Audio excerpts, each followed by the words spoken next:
우리 지난 수요일이죠. 지난 시간에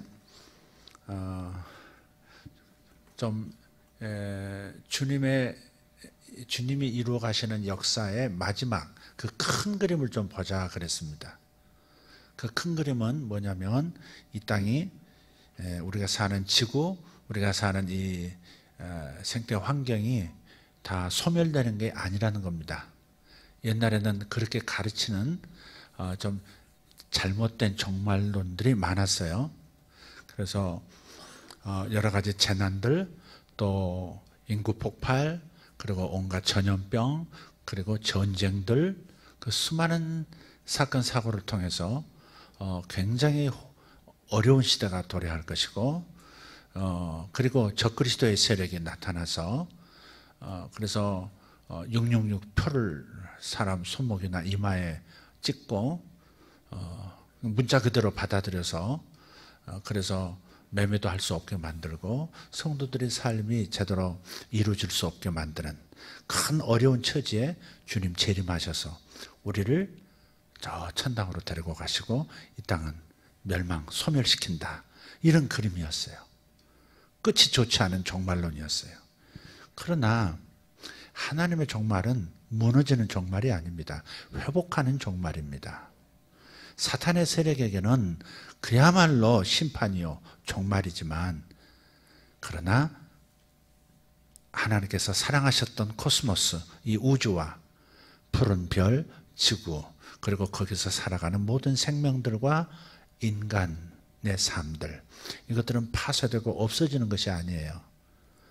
우리가 변화돼서 부활성도, 변화성도, 즉 죽지 않는 영원한 몸을 갖게 되는 축복을 갖게 되는 그 너무나 멋진 그림이 종말이거든요. 그죠? 우리가 부활한다고 하는 것 자체가 몸이 사는 환경이 없어진다는 얘기가 아닌 거죠. 그죠? 영혼이 거주하는 곳이 천당이라 합시다. 그러나 몸이 거주할 수 있는 곳은 물질계예요. 이 땅 물질계, 물질 세계가 없어지면 부활할 몸이 의미가 없어지는 거죠. 그렇지 않습니까? 그런데 이상한 종말론을 유포시켜서 그것이 성경적인 가르침인 것으로 착각하고 그저 재림하셔서 우리를 저천당으로 데리고 가는 것만 기다리는 그런 이상한 신앙이 되고 말았고, 이 땅을 책임지고 이 땅 환경을 회복시키는 그런 일에는 등한히 하는 기독교가 되고 말았던 거죠. 그러니까 철학이 뭐냐, 신학이 뭐냐가 참 중요한 거예요. 사상이 뭐냐가 참 중요한 거예요. 그래서 주님께서 말씀하시는 종말의 그림은 요한계시록 11장 15절에 있는 말씀, 세상 나라가 그리스도의 나라가 되어 주와 주의 그리스도의 나라가 되어 세세토록 왕노릇 하리로다. 그거예요. 이 세상 나라가, 이 물질계가 주님의 나라로 완전히 뒤바뀌어지는 거예요. 아담이 사탄에게 넘겨줘서 망가뜨려진 이 피조 세계가 다시 주님의 은혜로 회복된 우리들이, 새로운 이 아담들이 이 땅을 다시 회복시키고, 그래서 주님께서 재림하셔서 우리를 영원한 존재로 변화시키셔서 이 땅도 누릴 수 있도록 죽지 않는 몸을 가지고 이 우주를, 이 광활한 듣도 보지도 못한 저 보이지 않는 상상도 못할 우주 세계 전체를 누릴 수 있는 그러한 삶으로 이끄시는 것, 만유의 회복, 그것이 주님의 마지막 그림이에요. 만유의 멸망이 아니라 만유의 회복이에요. 아멘. 이것이 성경적인 것을 여러분 지난 시간에 말씀드렸으니까 아직 확실하지 않은 분은 지난 수요일 메시지를 다시 한번 들여다보시면 되겠습니다. 그래서 주님 재림하시기 전에 우리 세상 나라가 주님이 통치하시는 그런 정치, 주님이 통치하시고 주님의 말씀이 통치하는 경제 구조, 문화 구조, 예술 구조, 스포츠 구조, 모든 것들이 주님의 뜻대로 이렇게 돌아가는 그런 세상으로 교회가 만들어내야 되는 거예요. 하나님의 도우심을 따라, 성령의 역사하심을 따라 회복을 일으키고, 그것을 신부인 교회가 우리가 세상 나라를 주님이 통치하신 나라로 바꾸었나이다 하면서 신랑이신 주님께 혼인 지창금으로 드리는 거예요. 그게 마지막 그림이에요. 마지막 요한계시록 22장을 보세요. 신랑과 신부가 나와요. 신랑은 어린 양이신 예수님, 신부는 그분의 피로 값주고 피의 값으로 사신 교회예요. 그래서 교회가 주님과 영원한 어린 양의 혼인으로 들어갈 때 우리 아버지께서 신부들에게 지어주시는, 우리를 통해서 회복한 이 땅, 이 물질 세계, 이것을 지층감으로 드리는 거예요. 그래서 마라나타, 아멘 주 예수여 오시옵소서, 신랑이여 오시옵소서 하실 때 주님 재림하시는 거예요. 이해가 되세요? 이 마지막 얼마나 아름다운 그림이에요. 보통은 신부를 데려올 때 신랑 쪽에서 지창금을 가지고 와서 신부 데려오죠. 근데 이 구조는 달라요. 우리는 가진 게 없었던 사람이에요. 정말로 지옥의 자식이었고 마귀의 자식으로 살아갈 수밖에 없는 영원한 멸망의 자식이었지만 그분의 핏값으로 전부 신랑 쪽에서 돈을 다 댄 거야. 이게 돈이 없는 신부들 아멘 하시오. 신랑 쪽에서 몸만 와 그런 거야. 지금 우리는 얼마나 멋있어. 너무 부자야. 우리 하나님이 부자시고 그분의 아들 예수께서 너무 부자시. 그 아들을 위하여 주님께서 이 타락한 세상을 만든 인간을 하나님의 피로 다시 사셔서 회복시키셔서 지창금으로 이 세상을 신랑이신 예수께 가지고 가도록, 하나님 우리 아버지가 아들 예수께 지창금 가지고 가도록 만드는 구조예요. 이게. 그래서 우리는 그냥 게으르고 무력하고 지혜 없는 갈 바를 모르는 그런 신부가 되어서는 안 돼요. 교회는 그런 교회가 되어서는 안 돼요. 작든 크든 정말로 생기 있고 하나님 살아계심을 경험하고, 그리고 세상을 정복하고 다스리고 주님 뜻대로 세상이 변하도록 만드는, 적어도 우리에게 맡겨진 이 한 번도만큼은 온전한 주님의 나라가 되도록 변화시키는 이런 집창금을 제대로 준비하는 신부 교회가 되어야 되는 거죠. 할렐루야. 아멘. 그래서 대한민국의 한국 우리 조국 교회는 전부 집창금을 제대로 준비하는 교회가 되어야 돼요. 할렐루야. 그래야 신랑이신 그분이 오셔요. 이 땅이 변화가 되지 않았고 정복되지 않았는데, 뜻이 하늘에서 이루어진 것처럼 땅에 이루어지지 않았는데 나타나시는 분이 아니세요. 원수가 발등상, 주님이 오셔서 사탄을 발등상 되도록, 원래 임금들을 앉을 때, 보좌에 앉을 때 발을 얹어 놓는 발등상이 있어요. 그게 원수의 세력이라는 거예요. 사탄의 세력을 발등에 얹어 놓고 타락한 세상을 다시 주님께로 돌려놓는, 그게 바로 발등상이에요. 그게 신부의 지창금이에요. 그 발등상이 준비되어야 그분은 오셔서 보좌에 앉으시고, 그분은 이제 우리를 영원한 존재로, 불사의 존재로 변화시키시고 이제 영계와 물질계 전체를 누리도록 그렇게 만들어 주세요. 얼마나 아름다운 그림이에요. 그러니까 이상한 정보에 휩쓸려서 성경을 가르친다, 또 영적 지도자다 해서 가르침을 가지고 오는데 두려움을 심어주고 종말에 굉장히 성도들이 큰 어려움만 당하고 교회가 그냥 거의 회파되고, 그럴 때 주님이 짜자잔 구출하러 오시고 독수리가 낚아채듯 하늘로 낚아채는 그런 방식의 종말의 그림이 아니라는 거예요. 만유의 멸망이 아니라 만유의 회복이에요. 주님은 당신 것을 사탄에게 뺏겼는데 그분이 그대로 모든 것을 파괴시키지 않으세요. 다시 다 회복시켜서 온전히 자신의 것으로 처음 계획대로 다 만드세요. 할렐루야. 여러분 이 그림을 꼭 가지시기를 바라요. 할렐루야. 자, 그래서 이런 이 마지막 때 이 세상을 정복해서 세상 나라들이 그리스도의 나라가 되도록 주님의 나라가 되도록 해야 할 교회의 이 사명을 위해서 교회는 어떤 모습이어야 되느냐, 어떤 모습이어야 이 일이 가능하냐, 이게.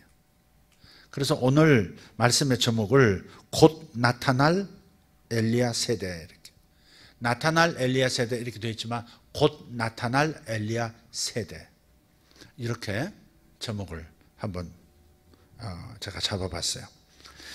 자, 구약에 엘리야의 모습을 잘 봐야 돼요. 그래야 지난 수요일에 말씀드렸던 것처럼 주님이 나타나시기 전에 엘리야가 먼저 와서 아비의 마음을 자식에게로, 자식의 마음을 아비에게로 돌이킨다 그랬어요. 연합시킨다고. 지금은 자식과 부모가 자꾸 이렇게 간격이 생기고 등을 돌리고, 그 틈을 타고 사탄이 역사하고, 그 틈을 타고 동성연애도, 그 틈을 타고 폭력적이고, 아이들이 망가지고, 부모 세대를 무시하고, 부모는 자식을 가까이 할 수가 없는 이런 세대, 거칠어진 이런 세대. 이게 다 무엇 때문에 그래요? 아비의 마음과 자식의 마음이 연합하지 않은 것. 연합하지 않은 것은 반드시 틈 있는 곳에는 공기가 스며들든 물이 스며들든 뭔가가 스며들잖아요. 어둠이 스며들게 돼 있다고요. 그래서 하나님 아버지와 이 세대가 다시 하나님을 무시하고 하나님을 없어 하는 이 진화론적 세대, 공산사상, 유물주의 세대, 이런 세대가 되어 있는데, 다시 하나님 아버지에게로 사람의 마음이 돌아가고, 그래서 아버지의 마음도 사람에게 다시 그 사랑이 쏟아 부어지는 그러한 역사를 일으키는 그런 영의 모습, 그런 스피릿의 그 형태가 바로 엘리야의 영이라고 하는 거예요. 그래서 엘리야가 고대 세계에 나타났었어요. 고대 세계에 나타나서 이스라엘을 다시 회복시켰어요. 우상 숭배에서 여호와만 섬기면 신앙으로 회복시켰어요. 그 일이 다시 일어난다는 거예요. 언제? 예수님이 초림하시기 전에 일어났어요. 누가 나타났어요? 엘리야의 스피릿으로 무장된, 엘리야의 정신으로 무장된 세례 요한이 바로 그 엘리야였던 거죠. 엘리야가 마지막 때 다시 와서 회복하리라 했던 그 엘리야가 바로 예수님 시대에는 바로 세례 요한이었던 거죠. 그러나 세례 요한은 만유의 회복까지는 끌어들이진 못했고 회개만 하도록 만들었어요. 그러니까 만유의 회복을 위한 준비만, 기초작업만 한 사람이 예수님 시대의 엘리야, 즉 세례 요한이었다 이 말이죠. 세례 요한은 큰 능력을 행한 것도 아니었고요. 그리고요, 초자연적 사역을 일으켜서 그 시대에 완전한 혁명을 이루지는 못했어요. 그냥 예수님만 소개하고 가버렸어요. 그 엘리야는 예수님만 소개하고 예수님을 받아들일 수 있도록 사람의 마음을 회개시켜서 예수님을 바라보게 만든 그 일만 하고 갔다 이 말이죠. 그러니까 엘리야의 혁명, 엘리야의 영의 역사는 세례 요한에게는 회개 수준으로만 나타났다. 그럼 만유가 회복되는, 만유가 회복되는 이 역사는 또 어떤 엘리야의 모습으로 나타날 건가? 엘리야의 스피릿이 나타날 건가? 주님의 재림 직전에 있다. 예수님 초림 직전에 세례 요한이 나타났듯이 주님의 재림 직전에 교회는 엘리야의 어떤 특징을 지니게 되어 있다. 그럼 이 엘리야의 특징이 뭐냐를 진짜 이 땅에 왔었던 엘리야 선지자를 통해서 살펴보자. 그러면 오늘날 재림 직전의 교회의 모습, 엘리야의 영으로 무장해야 할 교회의 모습이 어떤 모습이어야 하는지를 알게 된다 하는 겁니다. 자, 그래서 처음 나타났던 엘리야를 한번 봅시다. 엘리야는 어떤 모습을 가졌나요? 첫째는 선지자입니다. 선지자적이라고 표현할 수 있겠습니다. 고린도전서 14장 1절을 보면 이런 말씀을 하죠. 사랑을 추구하며, 같이 읽어요. 사랑을 추구하며 신령한 것들을 사모하되 특별히 예언을 하려고 하라 그랬어요. 이 마지막 시대에 주님 재림을 촉진시키는, 이 세상을 정복하고 주님의 재림을 촉진시키는 교회는 예언적이어야 하는 거예요. 예언적이어야 돼요. 사랑을 추구하되 신령한 것들을 사모하되 특별히 그랬어요. 특별히 예언을 하려고 하라. 예언은 그냥 내가 말한다고 예언이 되는 게 아니죠. 주님께서 주시는 것을 내가 잘 받아서 잘 전해야 되는 거죠. 그죠? 그래서 우리 교회, 마지막 시대의 교회는 주님의 음성을 들을 수 있는 교회로 활짝 열려져야 하는 거예요. 아멘? 활짝 열려져야, 특별히 예언을 하려고 하라 그랬어요. 그래서 엘리야의 모습들 속에서 첫 번째가 선지자란 말이죠. 마지막 시대 재림 직전의 교회는 선지자적 교회, 즉 예언적 교회가 되어야 된다 이 말이죠. 그래서 여러분이 꿈을 꾸어도 영적인 꿈을 꾸는 거예요. 하나님의 뜻을 아는 꿈을 꾸게 돼 있어요. 여러분이 기도할 때 감동을 받아도 미래에 대해서도 현재에 보이지 않는 어떠한 움직임에 대해서도, 보이지 않는 세계의 움직임에 대해서도 감지할 수 있는 그런 영감, 감동을 받는 그러한 상태여야 해요. 그냥 무작정 기도하고 무작정 아멘하고 끝내는 그런 기도가 되어서는 안 돼요.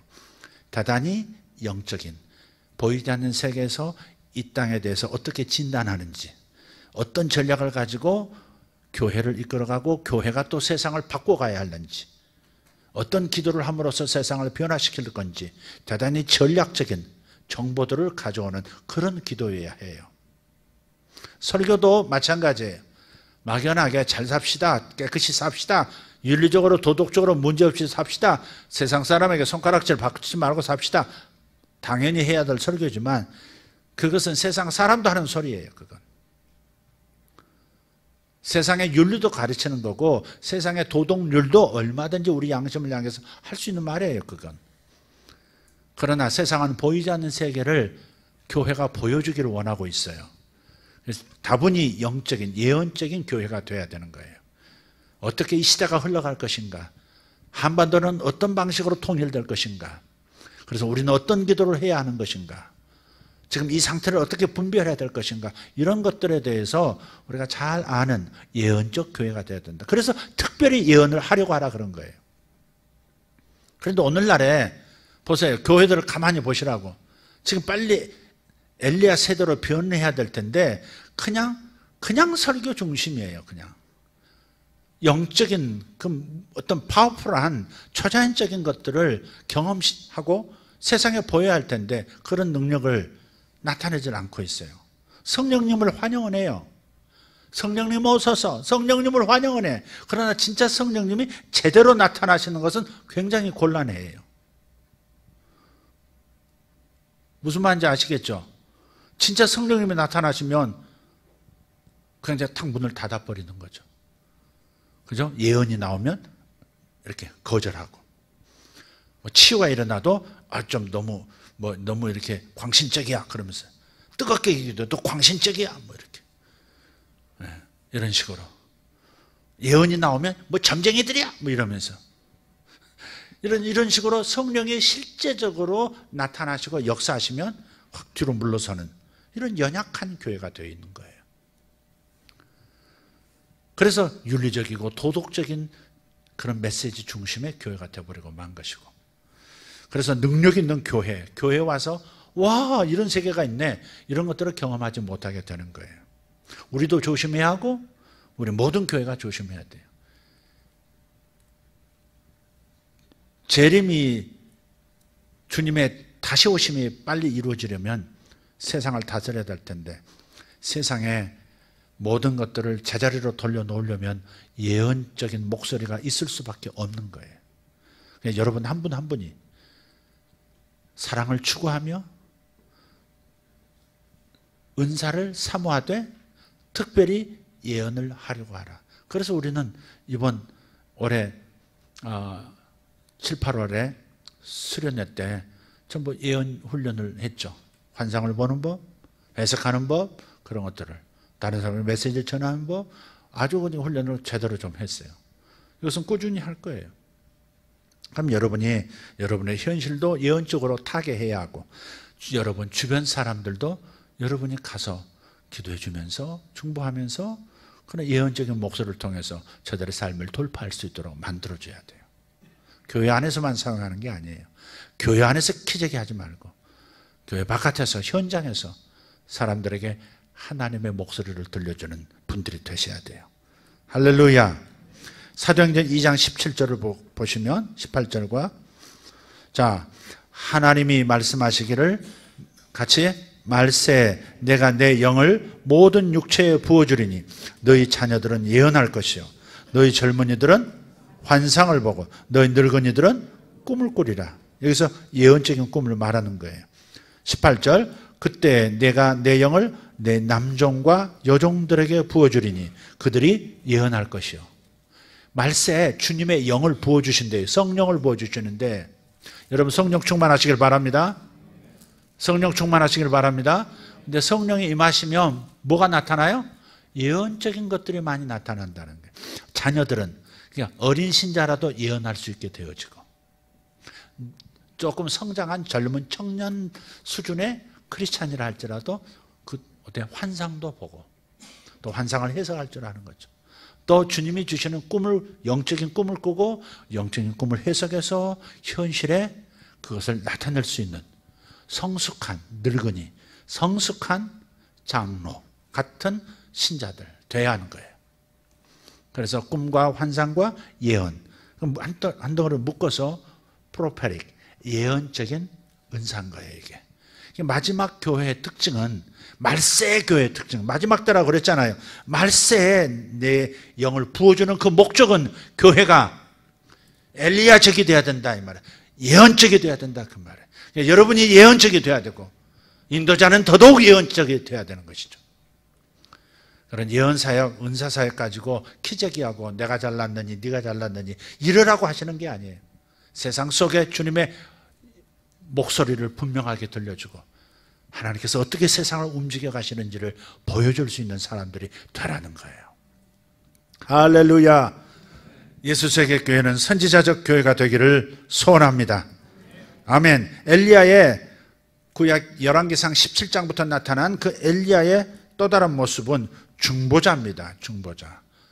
좀 풀어서 말하면 중보 기도자입니다. 중보자의 특징은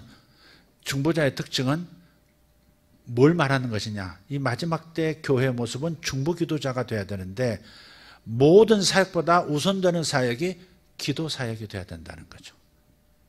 기도 사역이 돼야 돼요. 그래서 이 만민의 기도하는 집이 되어야 한다. 이 교회는 만민의 기도하는 집이 되어야 한다. 이 말씀은 아주 오래전부터 지금으로 말하면 2700년 전부터 예언되어 왔다. 이사야가 예언을 했어요. 자, 이사야서 56장 7절이에요. 같이 읽읍시다. 시작. 내가 곧 그들을 나의 성산으로 인도하여 기도하는 내 집에서 그들을 기쁘게 할 것이며 그들은 나의 번제와 희생을 나의 제단에서 기꺼이 받게 되리니 이는 내 집은 만민의 기도하는 집이라 일컬음이 될 것입니다. 아멘. 자, 만민의 기도하는 집이라고 되어 있지만 다른 번역본을 보면 만민을 위한 기도의 집 그랬어요.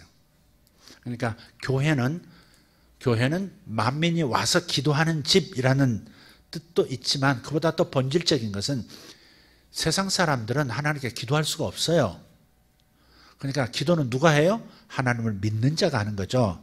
그러니까 하나님의 집 교회는 만민을 위한 기도의 집이 돼야 되는 거예요. 그러니까 여러분의 기도는 여러분 자신만을 위한 자기중심적 기도가 되어서는 안 돼요. 제가 말씀드렸죠? 자기중심이 얼마나 위험한지 내가 얼마나 잘하고 있는지를 보여주는 거 있잖아요. 우월감을 느끼는 여러분 학교에서나 직장에서 여러분이 남보다 낫다는 우월감을 느낄 때가 있잖아요. 그죠? 심지어 교회에서도 우월감에 차 있을 수도 있어요. 난 누구보다 나 이런 거 있죠. 물론 그 자신감은 좋아요. 하나님의 은혜죠. 그러나 남보다 내가 나 그것이 자기의 정체성이 되어 있으면 그것이 흐트러질 때 몰락합니다. 골짜기 산 위에 올라가서 야호하다가 굴러떨어지면 가장 깊은 골짜기로 굴러떨어져요. 신앙마저도 그렇게 굴러떨어져 버릴 수 있어요. 그래서 절대 자기중심적인 존재가 되지 말라는 거죠. 우월감도 자기중심적인 거지만 열패감도 자기중심적인 거예요. 나는 왜 못하나? 나는 왜 못하나? 나는 왜 인정 못 받나? 이런 거 있잖아요. 이런 열등감. 이것도 자기중심적인 존재예요. 그러면 우월감이나 열등감이라는 열패감이 있는 상태는 자기를 우상으로 섬기는 상태예요. 하나님을 뒤로 물러버린 거예요. 이해되시죠? 그래서 이런 자기가 우상이 된 상태가 되면 하나님은 항상 내 뜻을 이루어져야 하는 하나님이야 하고, 만약 나에게 그 만족감을 주지 못하면 하나님은 내 하나님 아니야, 이렇게 반발하는, 거역하는 영을 갖게 돼요. 그래서 여러분 이걸 매우 조심해야 돼요. 자기중심적인 것은 마치 블랙홀 같아서 별이 붕괴되면서 캄캄한 아무것도 없는, 물질이 아무것도 없는 것 같은데 그러면서 거기에 중력만 남아있는, 그래서 좋은 빛마저도 끌어당겨서 소멸시켜버리는 블랙홀 같은 인생이 돼요. 하나님의 말씀도 하나님의 은혜도 캄캄함으로 바꿔버려요. 은혜를 못 받는 상태가 되는 거죠. 그게 자기중심이고 그게 자기를 신으로 삼는 존재가 된 걸 말해요. 그래서 여러분 자기를 벗어나는 게 매우 중요하죠. 그래서 기도할 때도 여러분의 기도가 잘 배분이 돼야 돼요. 자신을 위한 기도, 타자를 위한 기도가 균형이 있어야 돼요. 여러분 기도 시간에 누구를 위해서 기도하시나요? 무엇을 위해서 기도하시나요? 여러분과 여러분의 일만을 위해서 기도하신다면 여러분 자칫하면 자기 우상으로 빠질 수 있습니다. 이미 자기 우상화가 진행되고 있는지도 모릅니다. 그래서 여러분이 그 자기 붕괴로부터 벗어나려 하신다면, 그 건강한 영혼이 되려고 한다면 반드시 다른 사람을 위한 혹은 다른 세상을 위한 기도가 반드시 있어야 돼요. 나도 내 일도 못하는데 내가 무슨 나라를 위한 기도를 하느냐. 아이고 내 직장 문제도 지금 심각한데 뭐 세상 경제 문제를 위해서 기도하느냐. 아닙니다. 오히려요, 자기 문제를 집중하는 것보다 어떨 때는 자기 일은 놔둬버리고 다른 사람을 향하게 되고 다른 방향을 향해서 내가 헌신하는 존재가 되어버리면 자기 문제는 해결되어 버릴 때가 거의 10중 8구입니다. 하나님이 일하시는 거기 때문에 우리가 다른 사람에게 에너지가 흐르도록 만든다는 것은 사랑 안에서 움직인다는 것이죠. 그죠? 사랑은 반드시 내게로 무언가를 끌어당기는 것이 아니라 누군가에게 흘러나가게 하는 것이에요. 누군가에게 흘러나가게 한다는 것이 바로 사랑의 특성입니다. 그런 사람은 우상숭배에 빠지지 않아요. 그래서 여러분이 자기 자신을 위해서라도, 자기의 건강한 영혼을 위해서라도 자기 자신에게 집중하는 생각과 태도와 습관을 좀 뒤로 하고 우선 기도에서부터 다른 사람을 위해서 기도하기 시작하고, 나라를 위해서 기도하고, 특별히 교회를 위해서 기도하고, 여러분 그러한 균형 잡힌 기도 생활이 되어야 합니다. 그래서 교회를 나를 위한 기도의 집이라고 말하지 않고 만민을 위한 기도의 집이라고 말씀하는 거예요. All nations, 모든 민족을 위한, 모든 열방을 위한 기도의 집이 교회인 거예요. 다른 말로 하면 교회는 세상을 움직일 힘이 있다는 거예요. 교회의 존재 목적은 세상을 움직이는 능력의 집합소. 교회는 세상의 축복의 통로예요. 하나님은 교회를 통해서 세상을 축복하시고 교회의 기도를 통해서 세상을 바꿔나가시고 교회의 기도를 통해서 세상에 드리워진 어둠의 휘장을 거두시는 분이세요. 그 목적에 합당하게 기도를 만드셔야 돼요. 나 이렇게 기도 많이 했는데, 열심히 하는데 왜 하나님이? 그것은 지금 함정에 빠진 거예요. 우리 자칫하면 그렇게 빠져요. 절박할수록 자기를 놔버려야 돼요. 잊어버리고 타인을 위해서 중보하고 타인에게 사랑을 쏟고 이 세상을 위해서 기도하는 사람이 되면 이상하게 그 일은 하나님이 싹 처리해서 나를 더 높여주신다. 아멘 합시다. 네. 자, 그런데 중보자가 기도할 때는 예언적 중보 기도자가 돼야 되기 때문에 굉장히 전략적인 기도를 해야 합니다. 유대인들이, 성경에서 말씀하는 하늘이라고 하는 그 단어가요, 그냥 우리가 말하는 스카이 하늘만 있는 게 아니에요. 유대인들은 하늘을 셋으로 나눠서 생각했어요. 그것이 실상이고요, 또 실제이고요. 그래서 첫째 하늘이 있고 둘째 하늘이 있고 셋째 하늘이 분명히 있어요. 성경에 나와요. 셋째 하늘이 있어요. 셋째 하늘에서 중보기도하는, 셋째 하늘을 배경으로 중보기도하는 사람이 있어요. 자, 한번 찾아보죠. 고린도후서 12장 4절이에요. 고린도후서 12장 4절. 자, 시작.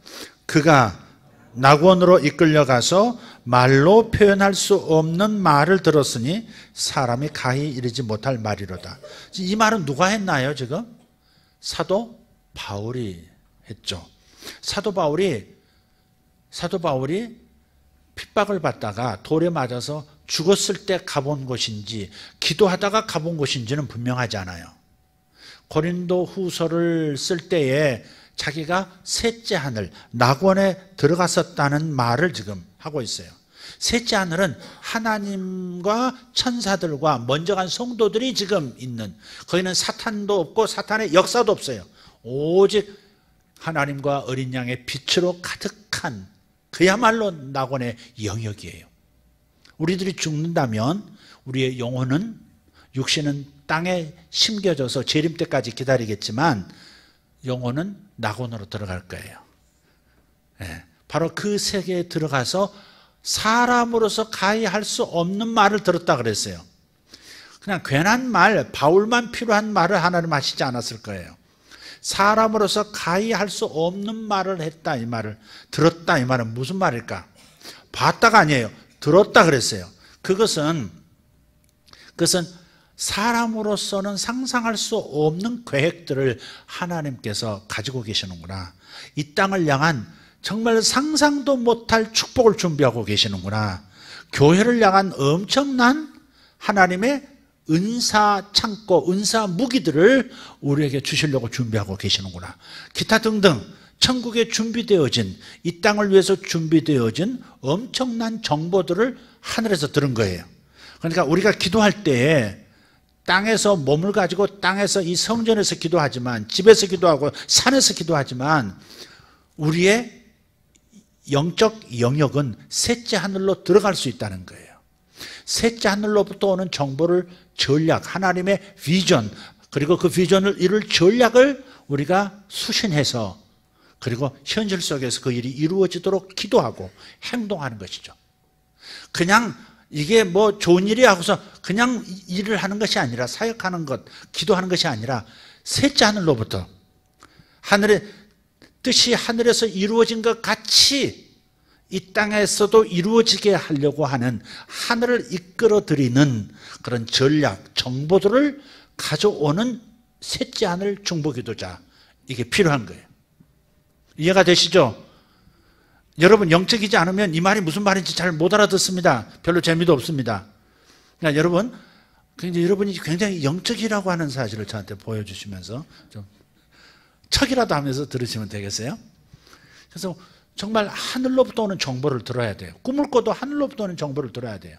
이따가 제가 하늘로부터 오는 정보, 이 땅에 변화될 어떤 우리 중보기도할 어떤 정보 하나를 어제 주셨어요. 그거 이따 기도 한번 나누도록 하겠습니다. 자, 셋째 하늘이 있으면 둘째 하늘이 있는 거죠. 넷째 하늘은 성경에 나타나지 않아요. 하나님이 계신 것이 끝이죠, 그게. 둘째 하늘은, 여러분, 첫째 하늘, 둘째 하늘, 셋째 하늘이란 말은 무슨 이렇게 저 스카이 하늘, 그 다음에 우주 하늘, 그 다음에 저 우주 바깥 하늘, 뭐 이 얘기가 아니에요. 차원이에요, 차원. 이 3차원 세계, 4차원 세계, 5차원 세계, 이렇게 생각하는 게 훨씬 더 나을 거예요. 셋째 하늘은 최고의 하늘이에요. 최고의 하늘이에요. 둘째 하늘은 이런 게 있어요. 둘째 하늘은 에베소서 2장 2절을 한번 보십시다. 시작.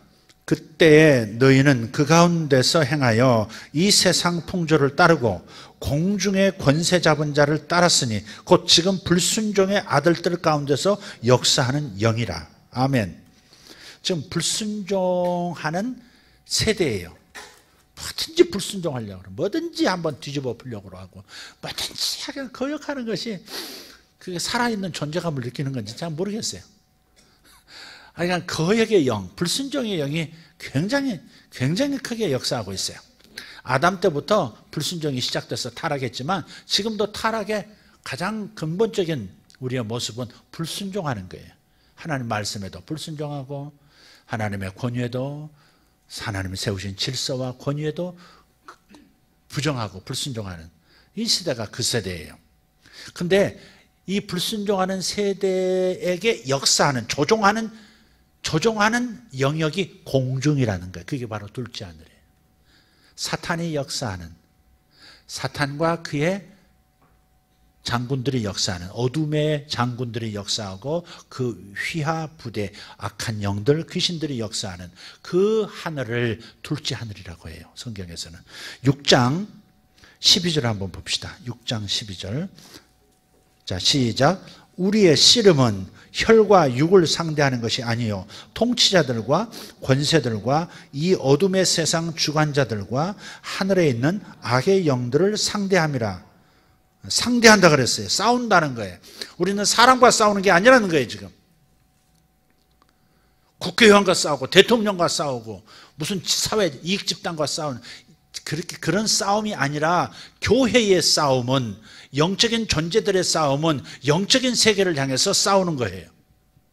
육적인 싸움 이전에 영적인 세계에서 더 높은 차원에서 승리를 거둬와 현실 세계에서 낮은 차원에서 승리가 오는 거예요. 교회는 이 땅에서 세상 사람들처럼 이익단체처럼 이렇게 움직이는 것이 우선되어서는 안 돼요. 무엇보다 영적인 세계에서 승리를 거머쥐는 자, 승리의 횃불을 이 땅에 가져오는 자들이 돼야 돼요. 둘째 하늘, 흑암의 세력이 진을 치고 있는 둘째 하늘의 영역은 굉장히 어둠으로 가득 차 있고 어둠의 전략들이 가득한 곳이, 어떻게 하면 저 나라의 경제를 붕괴시킬까? 어떻게 저 나라에서 전쟁을 일으킬까? 어떻게 해서 이 세대를 타락시킬까? 어떻게 해서 어떤 교육과 어떤 철학을 가지고 이 땅의 창조질서, 가정을 깨버릴까? 이런 전략들로 가득하고 그걸 구체적으로 땅에서 활동하는 악한 영들, 귀신들에게 지시해서 그 일이 가정 안에서 일어나게 만들고 교육계 안에서 일어나게 만들고 경제계 안에서, 정치계 안에서 일어나게 만드는 그 진두지휘하는 사탄의 역사, 공중권세 잡은 자들을 따랐다 그랬어요.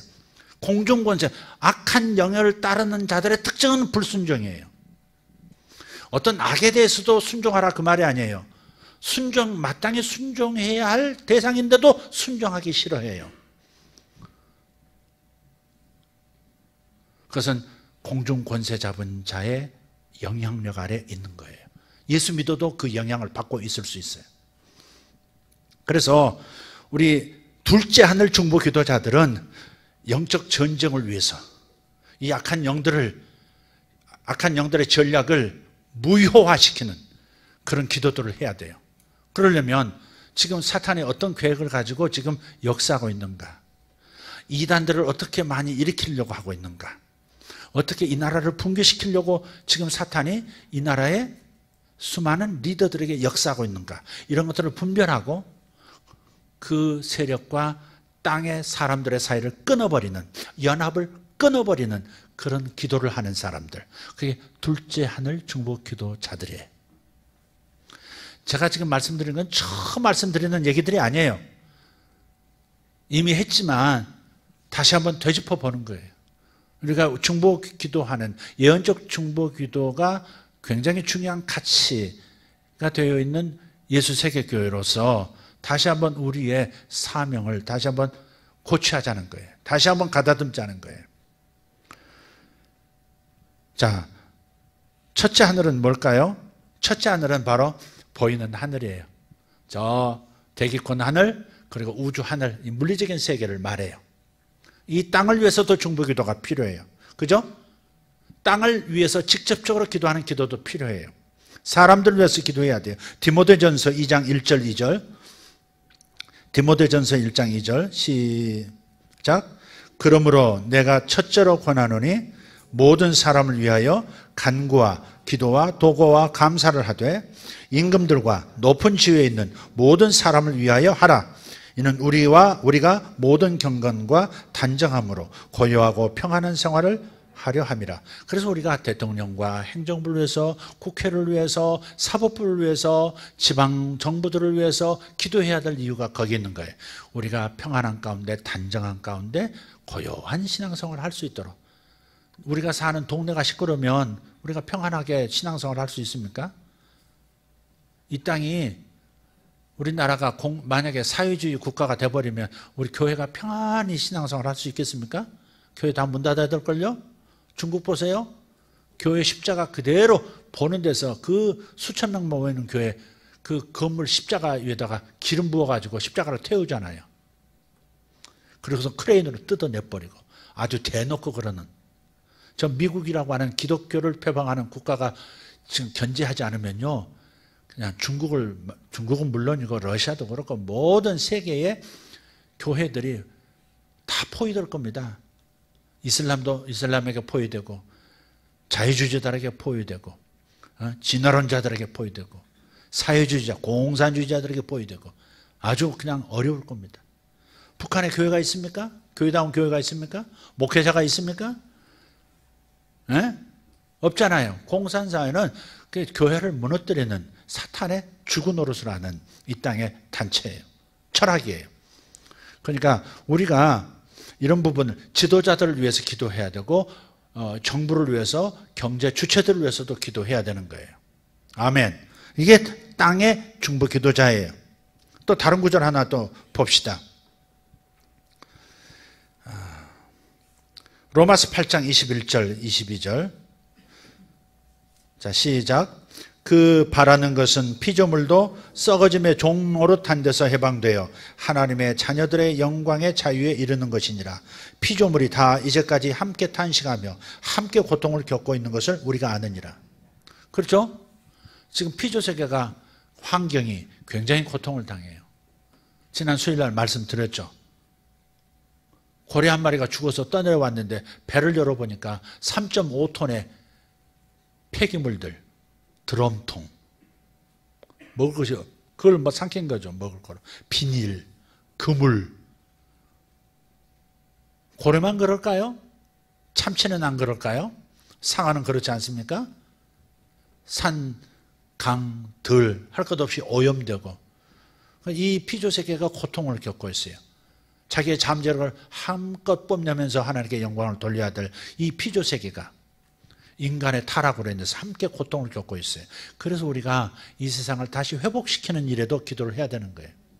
원자폭탄이 터졌던 그 장소, 아니면 원자력 발전소가 파손되어서 사람이 살 수 없게 된 그런 장소도 다시 살 수 있는 공간이 될 수 있도록 그런 과학적인 발견들이 필요한, 그러한 발견들을 해내는 그러한 사람들이 일어나도록 기도해야 돼요.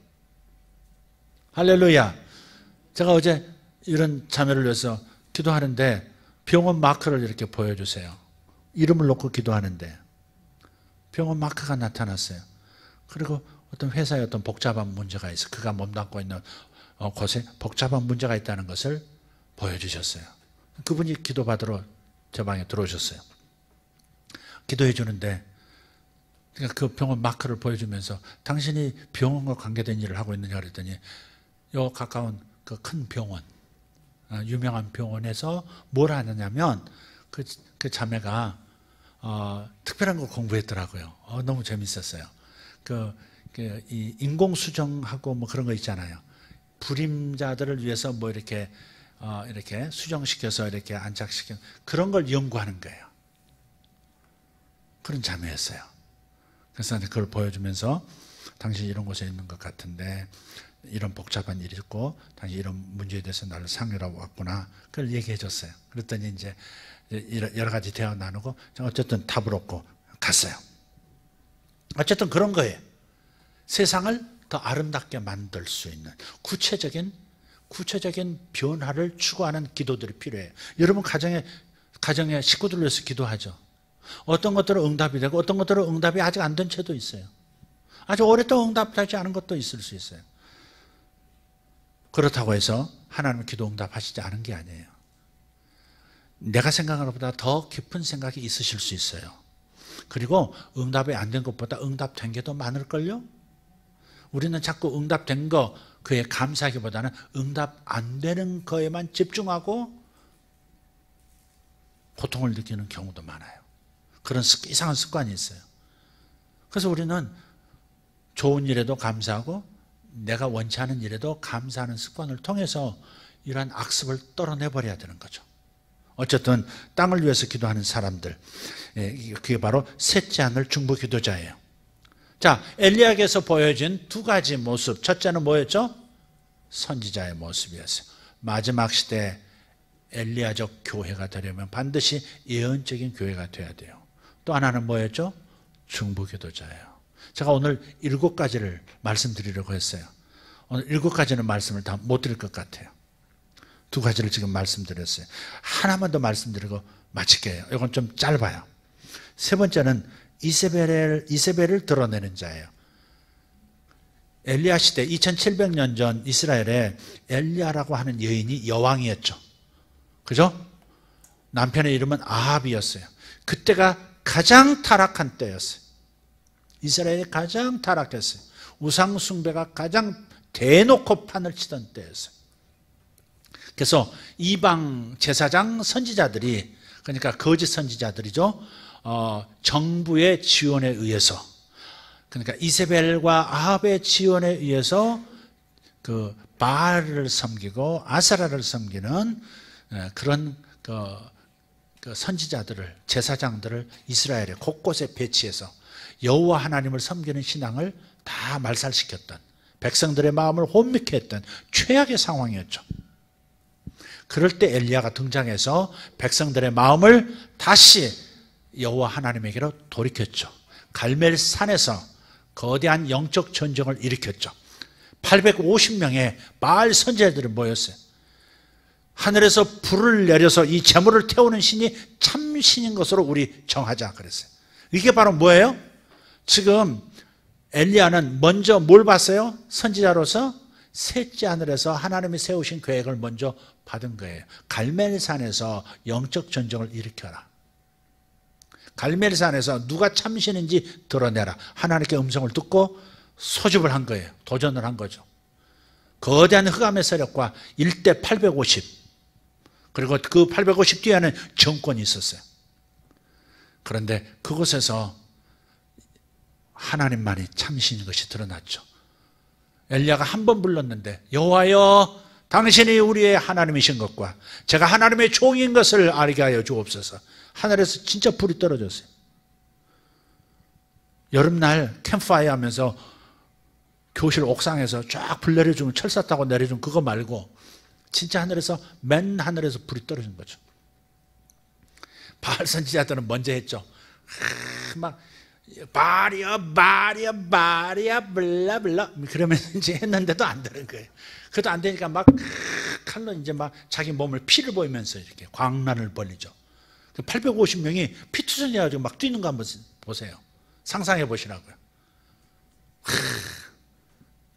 혹시 졸음이 오는 분은 꿈에 나타나기를 바랍니다. 피가 막 이러면서 그냥 혈귀가 돼가지고, 혈안이 돼가지고 그냥 히트나베라 그래요. 히트나베, 히브리 말로 히트나베. 막 이렇게 막 신을 막 주문하듯이 막 자기 몸을 상해가면서 부르는, 이상 귀신 불러내듯이 하는, 실제로 귀신을 부르는 거죠. 근데 응답이 없어.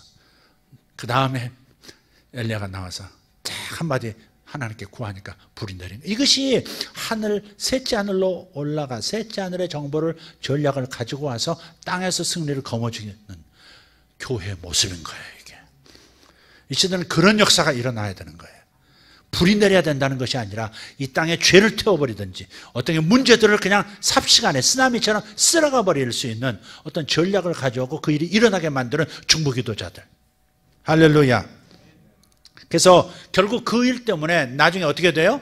이세벨이라고 하는 여자도 엘리야가 기름 부어 세운 엘리사라는 자기 제자가, 엘리사가 예후라는 사람을 이렇게 또 왕으로 기름 붓죠. 하나님의 음성을 듣고 예후가 그 일을 해낼 것이다. 역시 셋째 하늘에서 정보를 가져오는 거예요.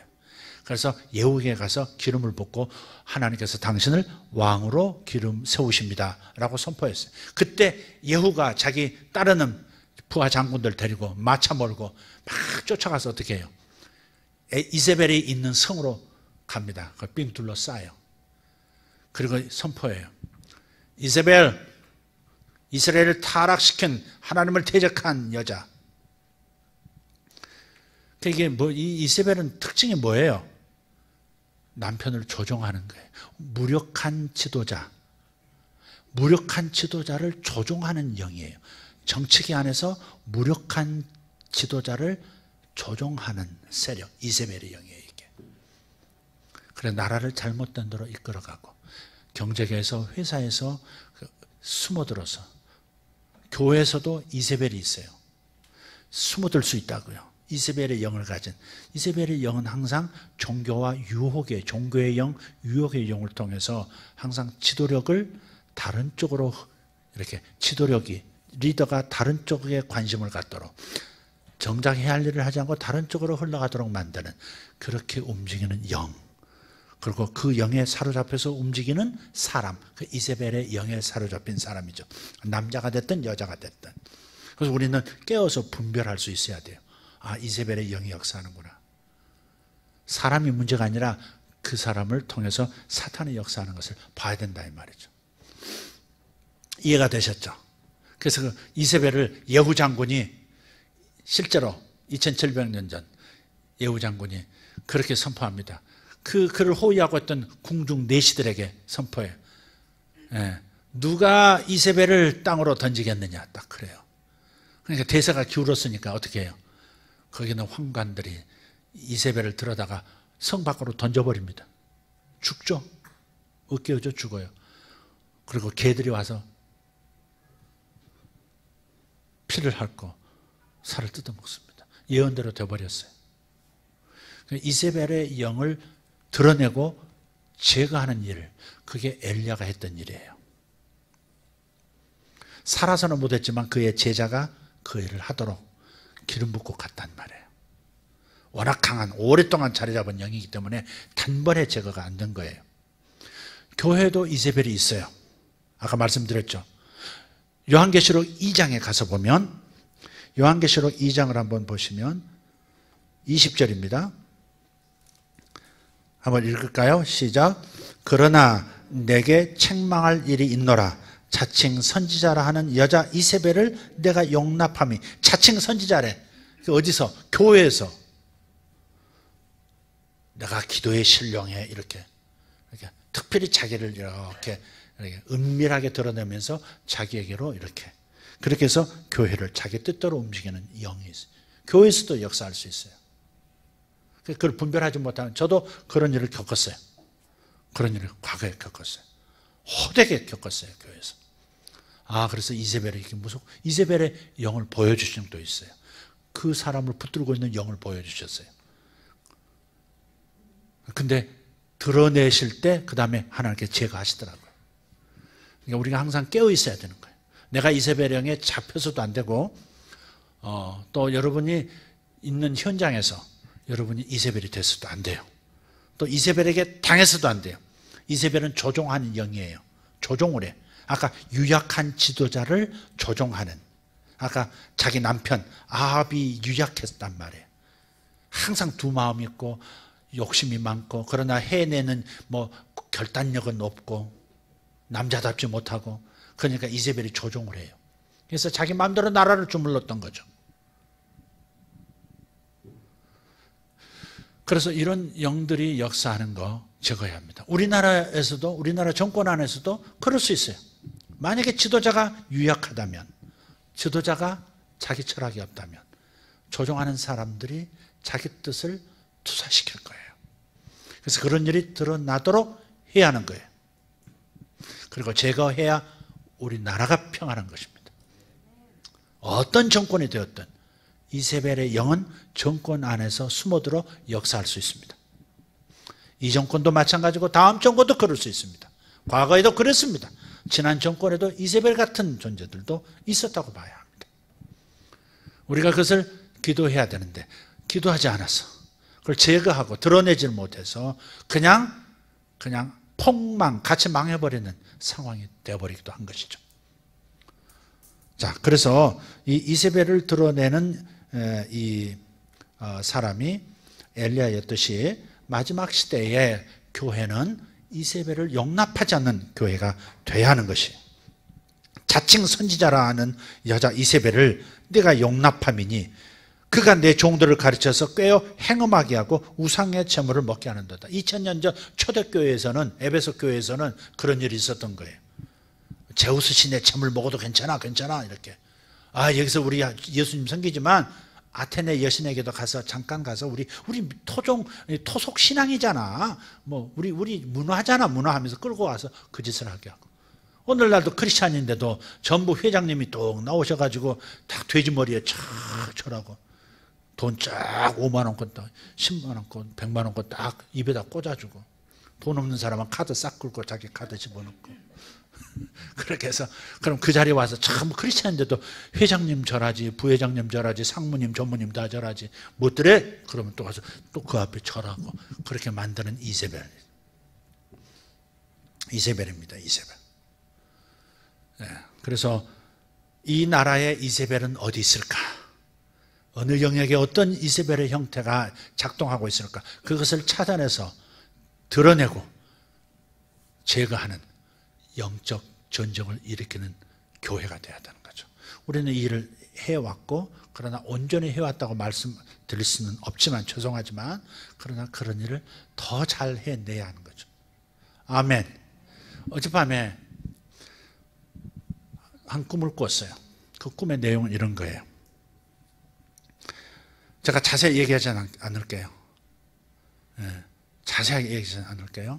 이런 거예요. 한 이단적 교회예요. 이단적 교회예요. 목사도 있고, 그런데 정상적인 교회 같아요.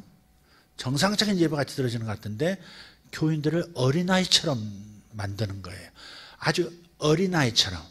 예를 들어 정권 잡은 사람이 문민정책, 아주 필리핀 같은 데 가면 돈 가진 사람들이, 일반 국민들이 그냥 똑똑해지기를 원치 않아 가지고 영어도 그냥 공용어에서 빼버리고, 그래서 아주 그냥 지적 수준이 낮아지게 만들어버린, 그걸 절대 풀어놓지 않으려고 하는 그런 의도들이 숨어 있어요.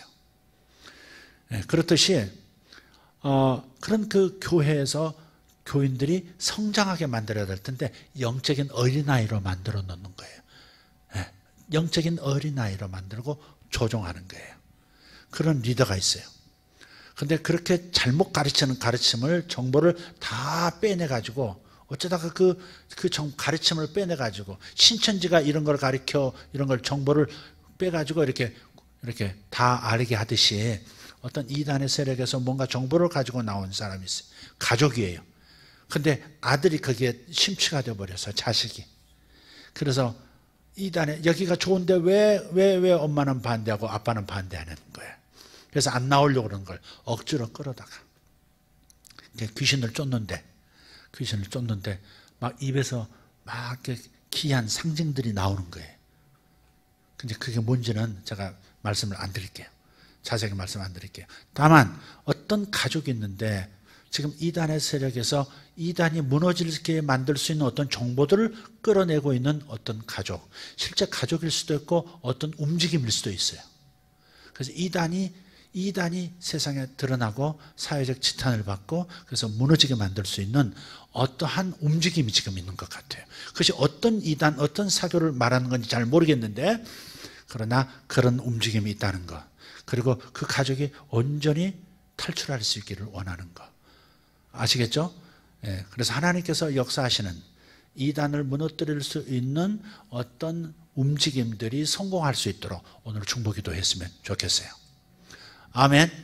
여러분, 이단이 문제를 많이 일으키면 그러면 저것도 다 똑같이 보거든요. 기독교로 보거든요.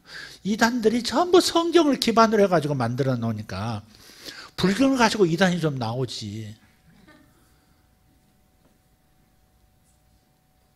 왜 불경을 가지고 이단이 없을까? 이상해.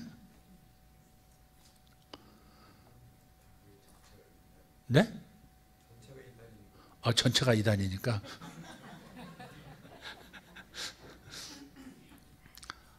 정말. 그러니까 참을 빙자해서, 이건 진짜잖아요. 진리를 가지고 진리인 것처럼, 비진리를 가지고 진리처럼 하는 이러한. 그래서 오늘 이 시간 그 가족들의 그 얼굴도 선명하고요. 지금 굉장히 긴박한 상황처럼 보여져요. 그래서 누군지는 모르지만 실제 인물일 수도 있고 어떤 움직임일 수도 있는데 그 일이 성공할 수 있도록 오늘 좀 기도하면 좋겠습니다. 하나님께서 나중에 매스컴을 통하든 뭘 통하든 그런 일이 우리의 기도를 통해서 일어났다고, 마무리가 잘 됐다고 하는 그 소식을 주시라고 믿습니다. 우리 많이 경험했죠? 오늘은 그 기도를 좀 중보기도를 했으면 좋겠습니다. 자, 주님의 재림을 촉진시킬 수 있는, 빨리 마라나타 주 예수여 어서 오시옵소서 할 수 있게 만드는, 세상 나라를 그리스도의 나라로 바꾸는 데 있어서 매우 중요한 엘리야적 교회. 뭐예요? 첫째, 선지자적 예언적 교회여야 된다. 두 번째, 중보 기도하는 교회여야 한다. 세 번째, 이세벨을 드러내고 제거하는 그런 교회가 되어야 한다. 아멘. 다 같이 일어나십시다. 나머지 넷은 다음에 말씀드리도록 하겠습니다. 하나님 감사합니다. 하나님 감사합니다. 곧 나타날 엘리야 세대, 이미 나타나기 시작한 엘리야 세대가 아버지 약해지지 않기를 원합니다. 더 강해지고 더 강해지고, 엘리야에서 엘리사로 넘어갈 때 두 갑절의 기름 부음으로 증가되었듯이 하나님, 엘리야 세대가 엘리사 세대와 함께 계속해서 하나님 나라가 이 땅에 임하도록, 이 땅의 흑암의 세력이 무너지고 빛의 나라가 이 땅에 임할 수 있도록 주님께서 우리를 사용하시고 이 땅의 모든 교회들을 사용하기를 원하십니다. 주님, 이 땅, 이 시대의 교회가 엘리야 세대, 엘리야의 영을 가진 교회가 되기를 원합니다. 아버지, 예언적이 되기를 원합니다. 예언적인 교회가 되기를 원합니다. 예언적인 성도가 되기를 원합니다. 예언적인 사역들이 되기를 원합니다. 우리의 꿈을 열어주시고 우리에게 더 눈을 열어주셔서 비전을 보게 하시고 우리가 하나님의 음성을 들을 수 있는 민감한 영적 안테나들이 되게 하여 주시옵소서. 오늘 이 시간 예언적인 기름을 우리에게 부어주시기를 원합니다. 오늘 또한 중보기도의 영을 다시 한번 부어주셔서 기도해야 되겠다, 나는 셋째 하늘로 들어가서 기도하는 사람으로 오늘 기도할 것이다. 나는 둘째 하늘에 가서 적들의 움직임을 보고 적들의 전략을 보고 파쇄할 방법을 찾아낼 것이다. 나는 이 땅의 현실에 일어나야 할 변화들을 구체적으로 놓고 기도할 것이다. 그러나 내가 지금 힘이 없으니 나 자신을 위한 기도부터 먼저 드리겠다. 아버지, 각각 정하게 하여 주시옵소서. 아버지, 정부 안에 들어가 있는 이세벨의 세력이 드러나게 하여 주시고 제거되게 하여 주시옵소서. 아버지, 세계 경제 가운데 음흉하게 움직이는 세력들, 탐욕을 가지고 정권을 움직이고 이 세상의 과학들을 움직이고 시스템을 움직여서 자신들의 이익만 취하는 이세벨의 영들, 경제계 안에 기업들을 무너뜨리고 탐욕스럽게 먹어치우는 이세벨의 영들, 주님, 그런 세력들이 드러나기를 원합니다. 그리고 제거되기를 원합니다. 오늘 이 시간 이 기도를 주님 앞에 올려드립니다. 주님, 이단에게서 탈출하는 사람들 성공하게 도와주시옵소서.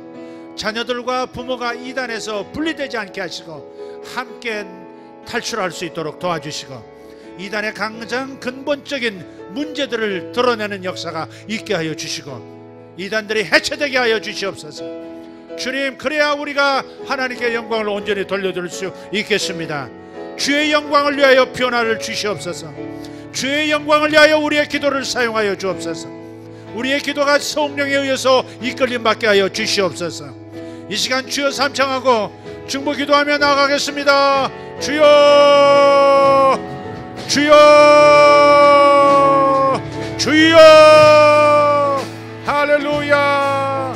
우리 하나님 찬양합니다. 위대하신 하나님, 우리는 엘리야 세대입니다. 우리는 엘리야 세대입니다. 위대하신 하나님 찬양합니다.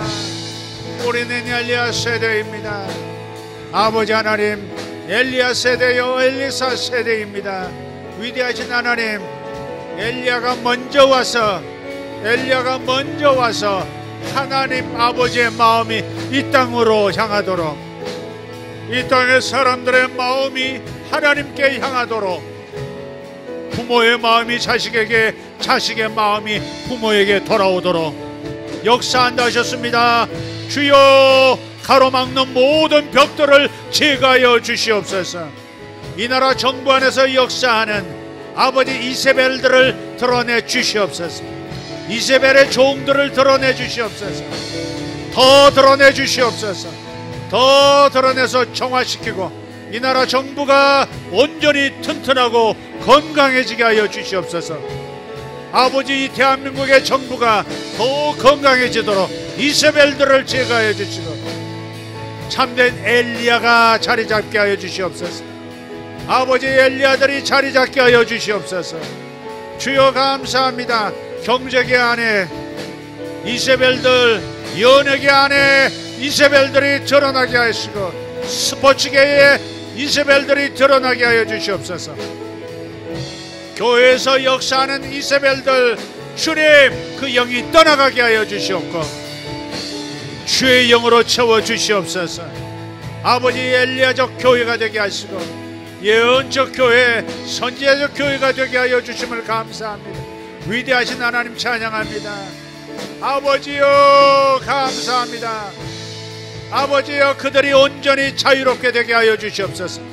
부모가 하나님 깨닫고 나오듯이 자녀들이, 이단에 빠진 자녀들이 이단의 영에서 자유롭게 되게 하여 주시옵소서. 내 아들들아, 이단의 영에서 나올지어다. 내 딸들아, 이단에게서 탈출하게 될지어다. 주님, 악한 영을 쫓아내 주시옵소서. 이단의 영을 쫓아내 주시옵소서. 이 나라에서 이단의 영을 쫓아내 주시옵소서. 주님, 감사합니다. 샤바바카리도모 샬람바리아스 헤베라드메레가르오델라이샤만. 아멘. 주님, 감사합니다. 살아계신 하나님 찬양합니다. 살아계신 우리 하나님 감사합니다. 모든 교회들이 주의 영으로 말미암아, 주의 영으로 말미암아 예언적인 교회가 되게 하여 주옵소서. 모든 교회가 선지자적인 교회가 되게 하여 주시옵소서. 주여 믿습니다. 주여 믿습니다. 주여 믿습니다. 위대하신 하나님 찬양합니다. 할렐루야, 할렐루야. 엘레베리카로도 모샬람바 카리안타만스 엔달리 코로다마 샬람바 카림. 아멘. 주님, 감사합니다. 이단의 영아 아들들을 놓을지어다. 이단의 영아 딸들을 내놓을지어다. 요나가 물고기 뱃속에서 나오듯이 나오게 될지어다. 나오게 될지어다. 나오게 될지어다. 아버지, 이단의 전략이 다 드러나게 도와주시고 무효하게 되게 하시고 아버지, 이 땅의 모든 시스템이, 이 나라의 모든 권세들이 이단을 용납하지 않는 권세가 되도록 주님 역사하여 주시옵소서. 아버지, 교회가 기도합니다. 주님의 신부들이 기도합니다. 주님의 신부가 기도합니다. 신랑이신 예수여, 우리의 기도를 들으소서. 세상 나라가 그리스도의 나라가 되도록, 세상 나라가 그리스도의 나라가 되도록 만들어 주옵소서. 주여, 감사합니다. 이 세상 나라에 하나님의 나라를 펼쳐 놓으소서. 기적들이 일어나게 하시옵소서. 기적들이 일어나게 하여 주시옵소서. 기적들이 일어나게 하여 주시옵소서. 하늘나라가 나타나게 하여 주시옵소서. 하늘나라가 나타나게 하여 주시옵소서. 하늘이 열리고 하늘 창고에 은사들이 방출되게 하시고 능력들이 흘러나오게 하소서. 주여, 감사합니다. 아멘. 주님, 감사합니다.